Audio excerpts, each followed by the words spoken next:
Can't hear you. You're muted.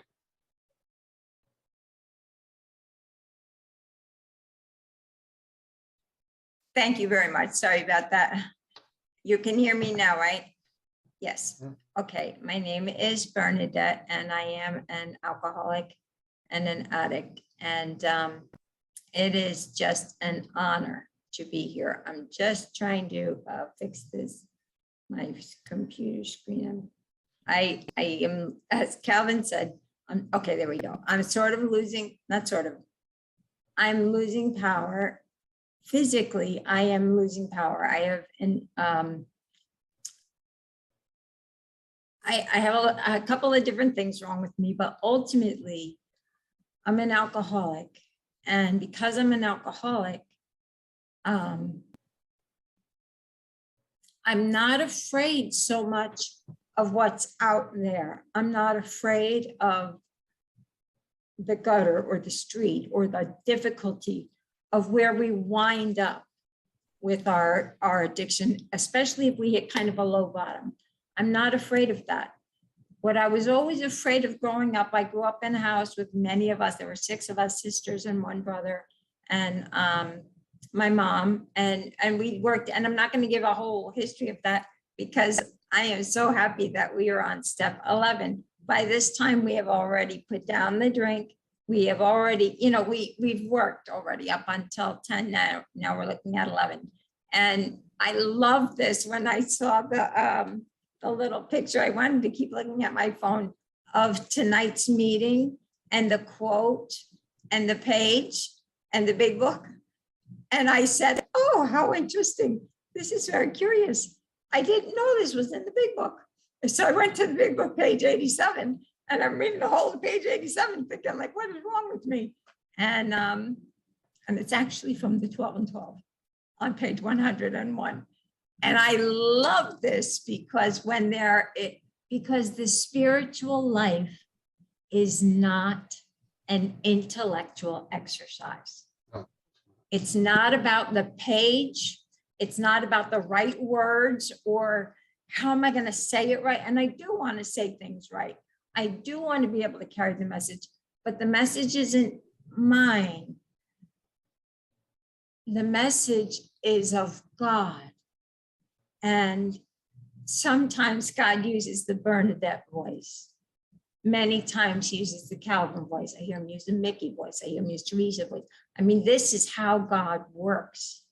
And as many as little squares are on this, you know, I always think the Hollywood squares.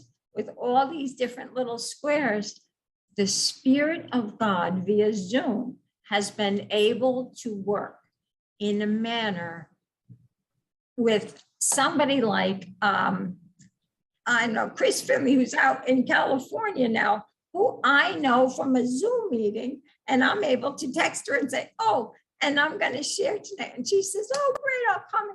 Like things like this don't have an and.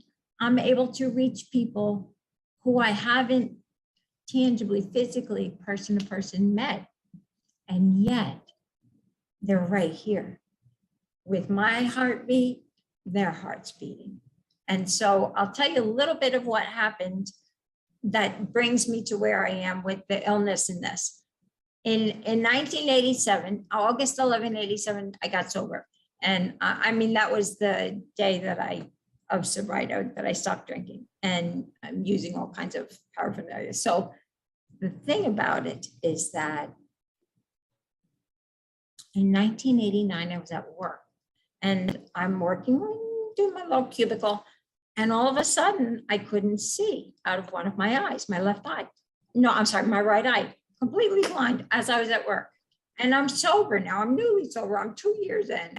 And I couldn't see and I wasn't sure what to do. So I said, all right, I'm going to leave.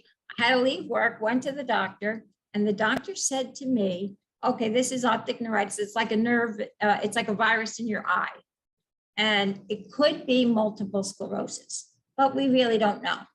And I thought, oh, and this again is back in 1989. This is a little while ago. So then it took a little bit of time and a little bit of this and that, and a few more things started to happen. And I had to go to and this is all sober. I'm newly young, like I'm newly sober. And I had a sponsor, and when I started to come to the meetings, it took me, they say old timers now, and I always think I'm not an old timer, I'm a long timer. It took me so long to get it. I came every day for a couple of years, and I was young, and I couldn't put it down. I didn't yet have that gift of desperation. I was just not desperate enough until I was. And then I couldn't stop. And then where was I? I was desperate, and I was suicidal, and I had tried to, and I did harmful things to myself, all kinds of craziness in the streets, whatever. But my sponsor used to say to me every day, I called her every single day, Andy, I went out again yesterday. And every day she would say to me, well, today's a new day. And whether you picked up yesterday or you didn't pick up yesterday, today's a new day, and you're gonna, God has the ability to see us through the day. And I used to think, like, did you understand me at all? I can't do this. And yet there was something about her that had me continually calling her and telling her the truth every day. And ultimately, it got worse and worse. It always gets worse before it gets better. And then that one day, I woke up one morning, and it wasn't any different. I didn't have a different idea that I'm not going to go back out today. I'm not going to do any of this. No, I just didn't. And I got on my knees in the exact same way. I got on my knees. And my sponsor had said to me, she was getting very afraid because I had tried to commit suicide. And her name was Andy. And she said, she was calling me Dear Heart. Well, Dear Heart, I think you better write a letter to God. And she would always tell me that. Write a letter to God. And this time you better sign on the dotted line and give me your life, because this is serious. She was afraid I was really going to commit suicide. You might succeed. I said, okay, fine. I wrote a letter to God. I signed on the dotted line. And I had this book that somebody had given me in one of the AA meetings. And it was a little meditation book. It was a little black book with gold letters, and it was a 24 hours a day book. And I read that every day. And I talked to God every day. But I just, I felt so far from God. I couldn't get close to God. And I didn't know how to get close to God. And I didn't even really know that I wanted to get really close to God. I just wanted for the insanity to stop. And Andy said to me, well, Dear Heart, I do think that if you write a letter to God, and if you just keep telling God, and she would just keep encouraging me. And I had the big book, and I went to big book meetings, and they had the 12 and 12, and I went to 12 and 12 meetings. And I one time said to Kevin, Cal, I didn't do the big book way. I didn't do this the way my sponsor didn't go all the way through from the very beginning with the big book. And then I think, like, oh, good Lord, of course I went home one day because I had 2 days, and I went to a meeting, and somebody was mad at, he made fun of me. I was so upset. And I was talking about God, and he made fun of me. This fellow in AA, young, I mean, we were what, 20? He said, and I was so upset. I went home and I called my sponsor, and he told me all I do is cry. And she said, well, let's say, Dear Heart, that you are a crier. And I thought, this is the hardest thing in the world. And she said to me, put it at God's feet. That's all she said. Put it at God's feet. And I thought, you know what? I'm going to put it at his feet. And I started to put everything, little by little, by big, now this blind thing, 2 years. And I thought, like, this is crazy. I'm going to put everything at God's feet, and I'm going to get up like a little child. I'm going to get on his lap, and I'm going to sit on God's lap and just lean in and see what happens. And I started to do this every day. Now, I wasn't drinking. I wasn't using drugs. I stopped smoking, all this craziness. And every day I started quietly to sit with that little black book. I first started with the meditation. I sat on God's lap, and every day I wept. I sat and I wept. I said that to my son, said, she made fun and I cried. And she said, let's say you're a crier, you have a lot to cry about. Well, wasn't that a thought? I had a lot to cry about. I did have a lot to cry about. A lot to cry about. It was a very difficult, abusive, whatever about the background, to where we get to where I'm like, can't wait to get out of high school and I'm drinking and doing crazy things. I'm now sitting on God's lap, and I told him I can't see and I don't know what's going to happen. And the doctor told me it could be MS. Maybe it's not. And I'm not even a little bit afraid. God had already done the impossible. I wasn't drinking, and I wasn't secretly wishing I could escape. I wish I could have a little something to take the edge off of my life. I didn't want to take the edge off of my life. And so I sat on God's lap. And when I tell you that I wept, I cried. And I didn't cry all day long or anything like this. I went to work. I was a regular person. But I sat and I would cry probably for about 15 to 20 minutes in the morning, just weep. And then when my weeping was done and all my troubles are at God's feet, and I'm leaning in because I'm on his lap, and he's making this little sound in his voice. And everyone else thinks, yeah, like God is humming. No. You know what he says?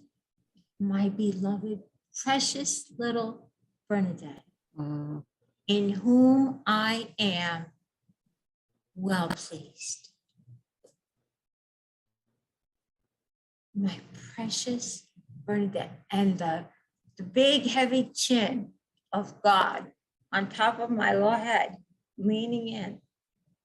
And I would weep and tell him everything, holding back nothing. My fears. I was afraid of everybody in AA, even though my sponsor was so nice and everything. I was afraid of everybody. But what I continued to do is talk to God. And it says in the book, and the thing that I was focused on here, I was trying to see, that one line of the when we do meditation, when we do self-inventory meditation and prayer, interwoven becomes an unshakable foundation for life. For life. I will tell you that I got the vision. Some of the vision was gone, and that was fine because my other eye was fine. But I started to have other troubles, and I was training to run a marathon. I lost the ability to keep walking. I needed to use a walker. Like little by little things were happening to me. And then bigger and bigger things kept happening to me. And Calvin's right. I was septic and I almost died. And I've been septic 5 times where my whole system just would shut down, and I'm in the hospital and they're giving me all these antibiotics and saying like, you're probably not going to make it through this. And I have lost power. Like I can't move my arms properly. I can't hold a pen. I was trying to make notes for today. I was nervous and I can't hold the pen. And I have trouble with the utensils, and I lost the ability with the bladder. So I have a urostomy. So I have a bag attached to me. I carry a bag. And then I have it has affected my bowel. So I have a bag attached to me for the bowel.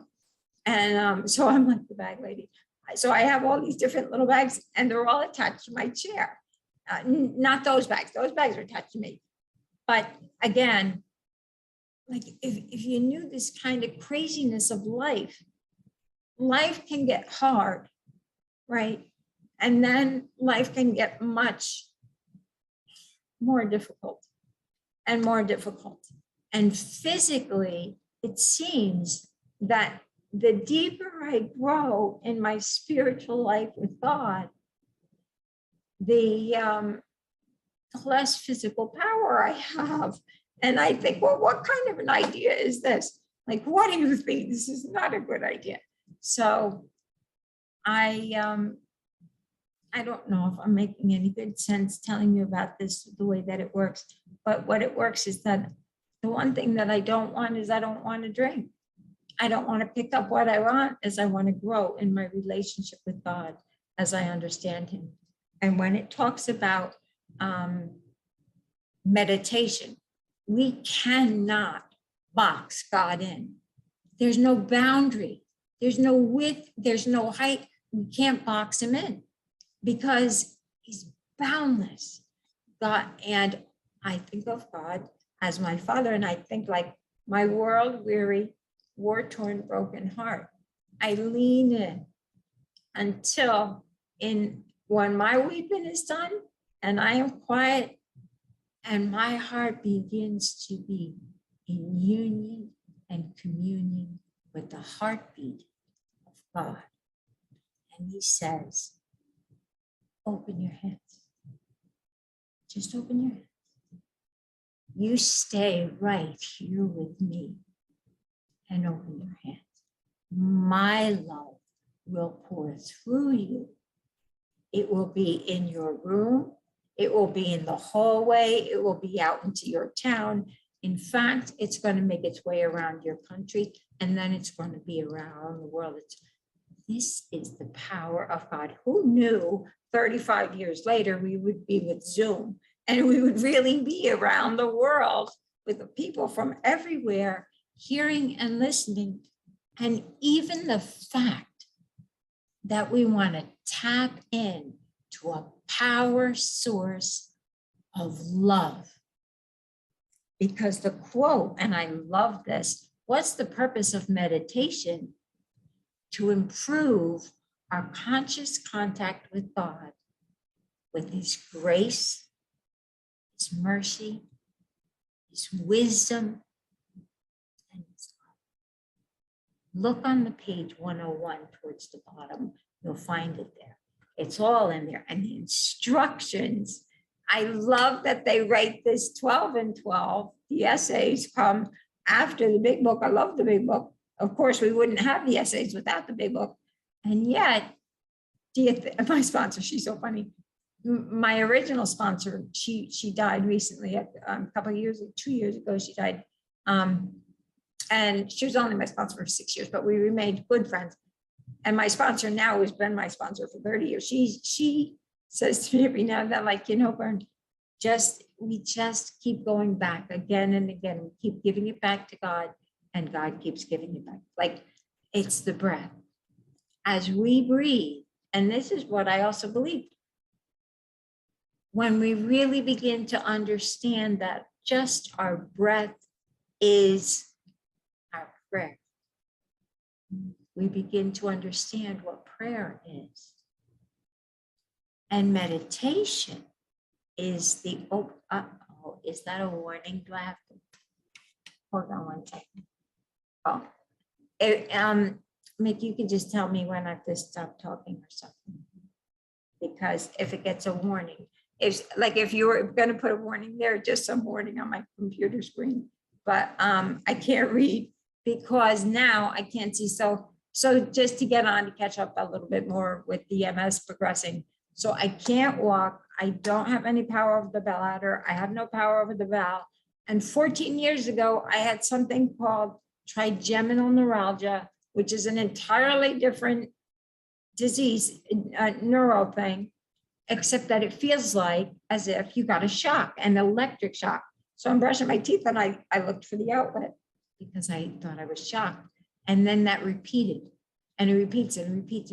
And it's an incredibly painful, it's one of the most painful conditions that you can get, evidently, which is why so for 14 years, I've been trying to manage this with the doctors and all this while staying sober. I'm happy, joyous, and free. Good God, happy, joyous, and free. And my behind is killing me because I'm always sitting on it. Happy, joyous, and free. And I think like you just continue to keep moving forward. How does this happen? And I think that humility, this is why I told you about the bags. The humility is the key. Humility is the one, it dovetails its way to the entire 12 steps, humility. Because the more humble we are, I believe the closer we grow into who God would have us be. I believe that the humility, it's not just the humility, it's the willingness to be like a child, the willingness to be like a child. And I believe, and God said so, the kingdom of heaven is filled with little children. Who's the most important? Who is the most important?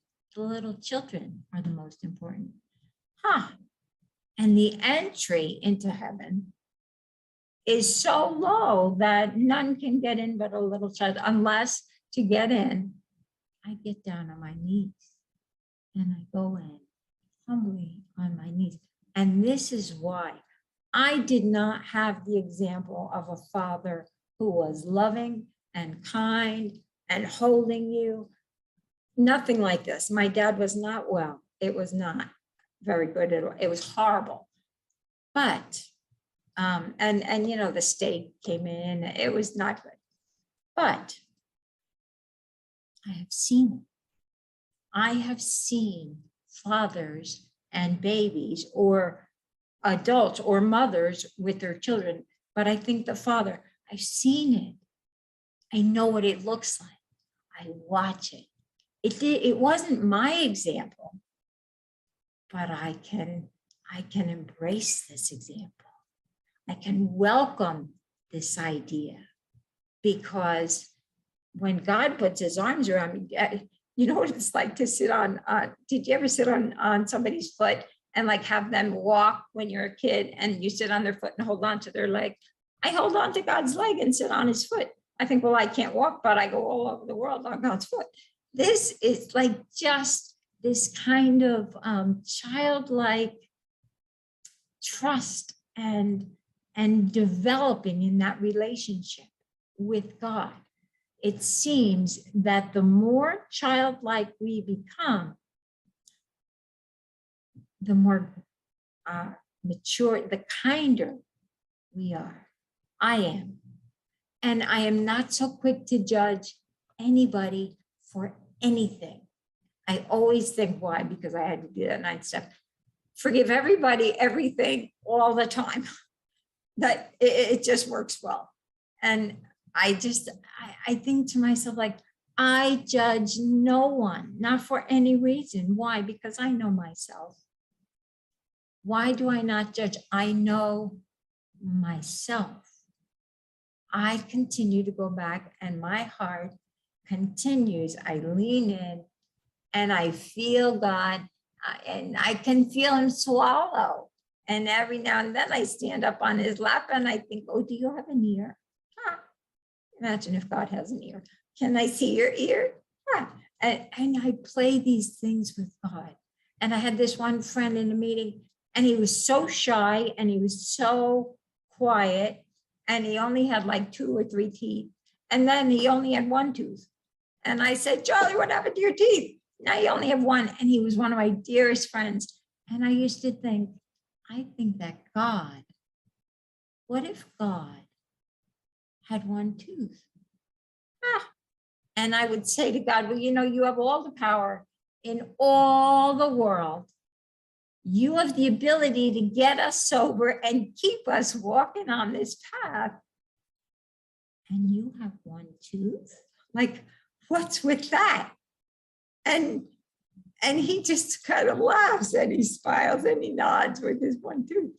Imagine if we could put, if the God of all power and wisdom has one tooth, then certainly there's room for all people who have all kinds of weird things. And it's not just because I'm in a chair and I can't, and I have my bags and it's not like that at all. It's almost as though God just wants to keep showing me these new things. So to get back to this trigeminal thing, it is a pretty serious thing. And I had to have I didn't have to have a brain surgery, but in order to stop being shocked like that, I had this March 15th, I had this very serious brain surgery.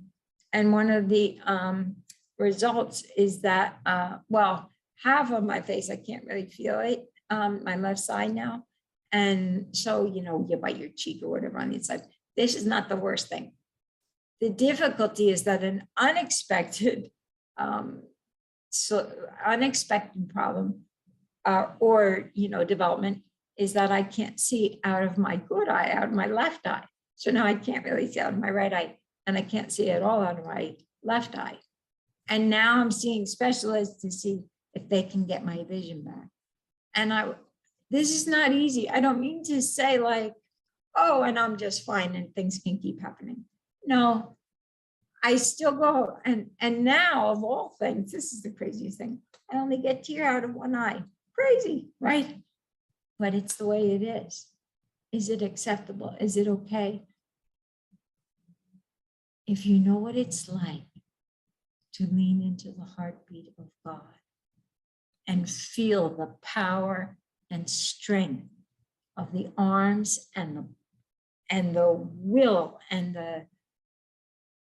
the very beating of God's life, then there's no fear. We don't need to be afraid. It doesn't mean there's no sorrow.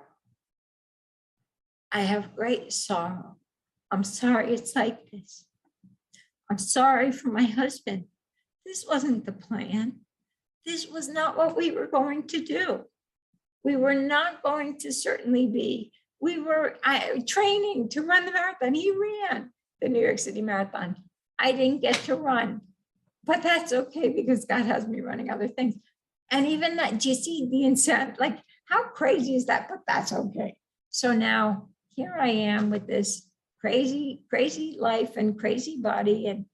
And I don't sit well at a table and I don't quite, you know, there's a lot of physical things that that I have help with.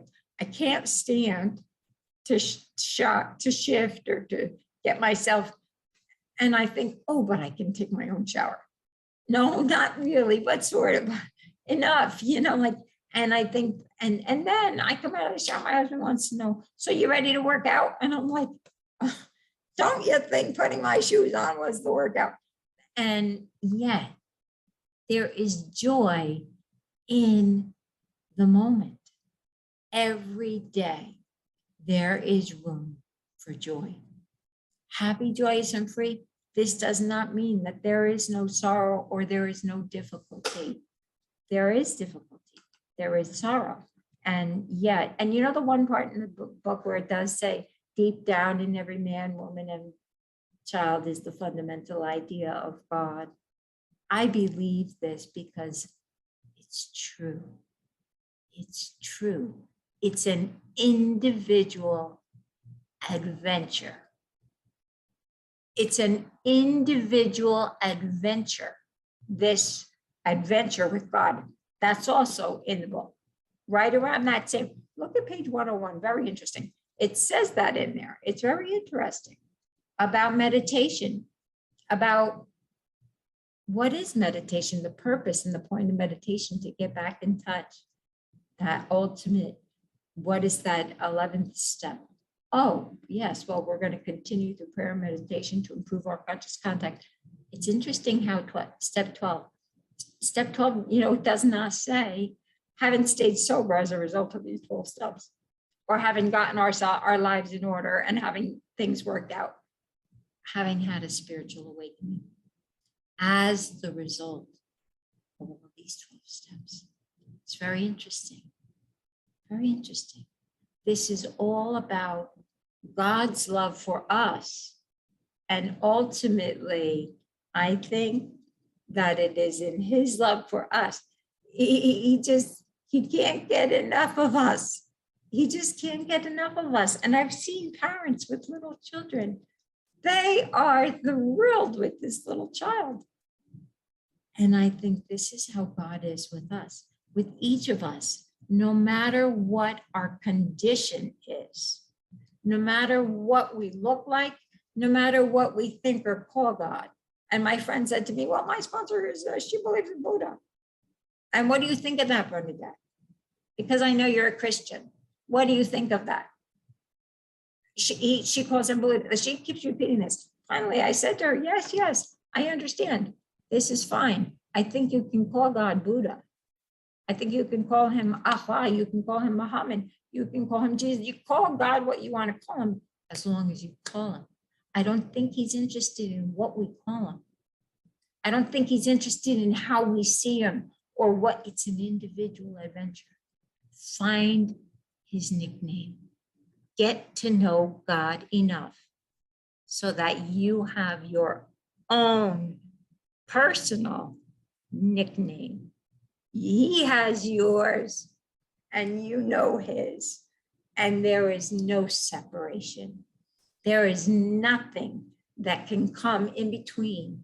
Nothing, no disease or illness that can happen to me can get in between my heart and the love of God. God is for all of us, everywhere, in everything. Every day I ask him, open the eyes of my heart and the ears of my spirit, so I might see you in everyone and in everything, good and bad, everyone, people I like, people I don't. I'm going to hear you in the sound and in the silence. We will never be separated from God, all because we couldn't stop drinking and our lives were quite a mess, and we needed help, and we had to ask, and we said, all right, well, and we had to ask. And I do believe that God, in his infinite wisdom and love, knows exactly how to touch the very strings of our own hearts and keeps us safe. So I see it's 8:46. Is that my time again?